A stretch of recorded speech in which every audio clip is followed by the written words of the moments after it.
Kangra police द्वारा लगातार जो है जो ड्रग पेडलिंग और स्मगलिंग के जो केसेस हैं और जो लोग इनमें इन्वॉल्व हैं उनके खिलाफ हम लगातार जो है कार्रवाई अपनी पूरा ज़िला भर में कैंपेन स्तर पे हम चला रहे हैं।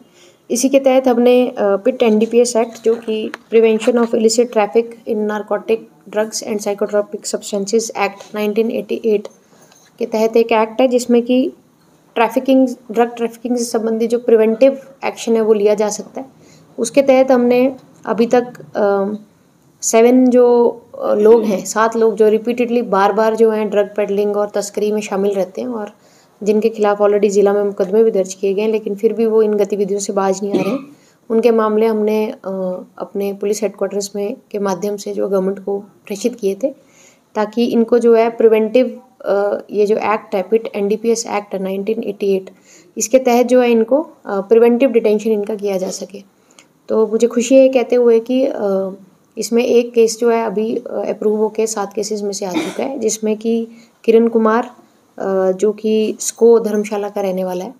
उसको जो है प्रिवेंटिव सेक्शंस के तहत हमने डिटेन किया है। और ये जो ऑर्डर है उनकी प्रिवेंटिव डिटेंशन जो है गवर्नमेंट द्वारा भी 3 महीने के लिए जो है हमें दी गई है। और इस एक्ट के माध्यम से हम 1 साल तक जो है इन लोगों को जो है प्रिवेंटिव डिटेंशन में रखा जा सकता है ताकि ये बाहर निकल के या बेल आउट होके जो है किसी प्रकार की गतिविधियों में ना हो।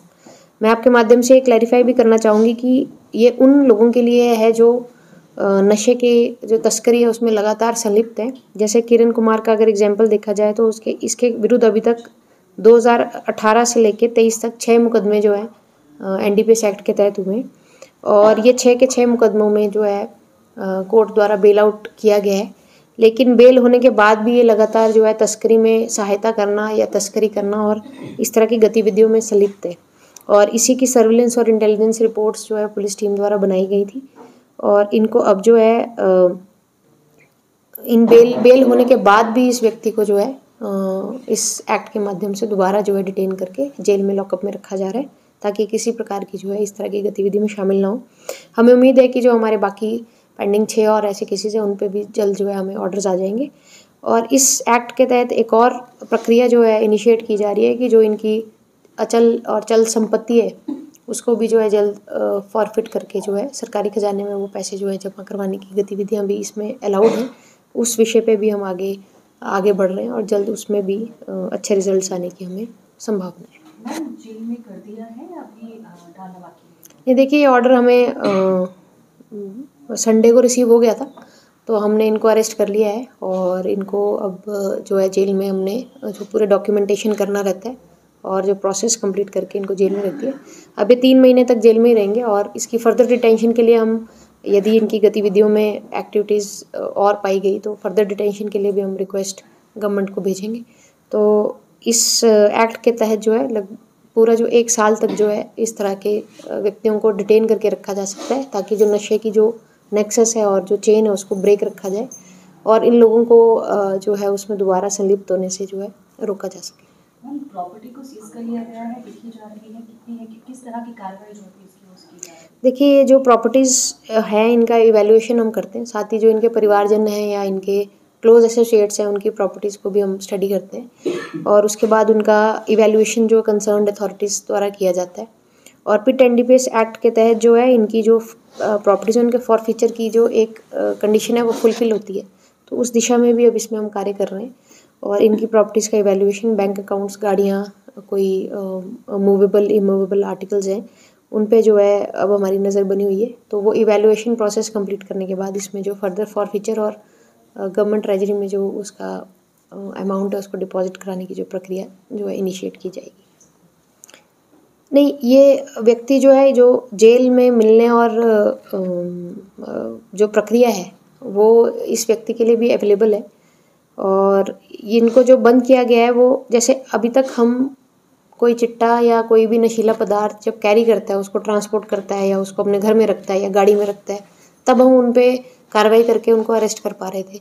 ये व्यक्ति इस तरह के 6 केसेस में हमने इनको अरेस्ट किया और अरेस्ट होने के बाद इनका कोर्ट से बेल हो गया। तो अब जो इनका डिटेंशन हुआ है वो इनके पास कोई सामान मिलने की ज़रूरत नहीं है क्योंकि हमने रिपोर्ट बना के ये भेजी कि ये व्यक्ति बेल आउट होने के बाद दोबारा इसी तरह की एक्टिविटीज़ में इन्वॉल्व है और उसके एविडेंसेस हमने साथ में फाइल पे लगाए। तो उस एविडेंसेस के तहत बिना किसी सीजर के, मतलब कोई क्वांटिटी या कोई मटेरियल मिले बिना ही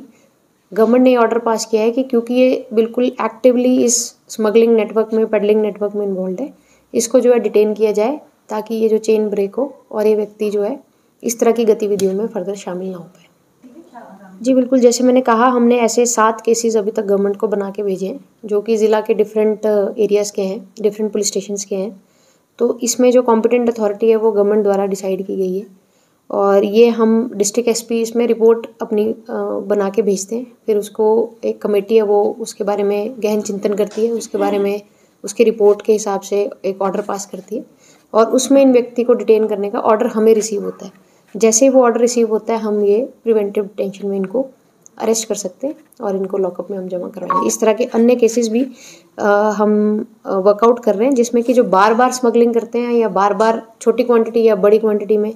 किसी भी तरीके से कोर्ट से बेल आउट होके आए हैं या बेल आउट होने के बाद भी इसी तरह की नेटवर्क और इसी तरह की प्रोसेसेस में इंक्लूडेड हैं, तो उनको प्रिवेंटिव डिटेन करने के लिए हम गवर्नमेंट को रिक्वेस्ट भेजेंगे। गवर्नमेंट का जैसे ही अप्रूवल आ जाएगा तो उनको हम डिटेन कर सकते हैं। देखिए, एक बहुत अच्छी पहल है और बहुत ही सकारात्मक पहल है और काफ़ी लंबे अरसे से इस पे जो है प्रक्रिया में गवर्नमेंट की तरफ से कुछ ऑर्डर्स और ये होने थे जो कि गवर्नमेंट द्वारा जो अपनी एक कमेटी बनाई जानी थी वो बना दी गई है। तो इससे एज डिस्ट्रिक्ट एसपी या डिस्ट्रिक्ट पुलिस हमारे को भी इनकरेजमेंट मिलता है क्योंकि हम बार बार जब व्यक्ति इस तरह की पेडलिंग में शामिल होता है और बेल आउट हो जाता है और दोबारा आके उसी तरह का कार्य करता है तो हमारे लिए बहुत चैलेंजिंग एक सिचुएशन बनती है और पब्लिक में भी बहुत गलत मैसेज जाता है कि व्यक्ति बार बार जो है बेल आउट होके उसी तरह का काम कर रहा है। तो इस तरह की एक्टिविटी से एक जगह तो कि वो बार बार बाहर आके जो है इस तरह की पेडलिंग ना करे और दूसरी चीज़ जो इनके फाइनेंशियल रिसोर्सेज इन्होंने बनाए हैं या फाइनेंशियल इनके एसेट्स बनाए गए हैं उस पर भी जो है फॉरफीचर और सीजर की जो कार्रवाई है वो हम अमल, हमारी ये कार्रवाई दिल्ली की कॉम्पिटेंट अथॉरिटी से जो है वेरीफाई होती है, उसके बाद इसको कार्रवाई को पक्का समझा जाता है। लेकिन इस एक्ट के तहत जो ये लोकल लेवल पे इस कॉम्पिटेंट अथॉरिटी का अप्रूवल लेके हम ये कार्य कर सकते हैं। तो एक बहुत सकारात्मक मुझे लगता है इसके रिजल्ट सामने आएंगे और जैसे कि ये 3 महीने के लिए डिटेन किया गया है और फर्दर इसकी रिक्वेस्ट आगे एक्सटेंशन के लिए भी की जा सकती है।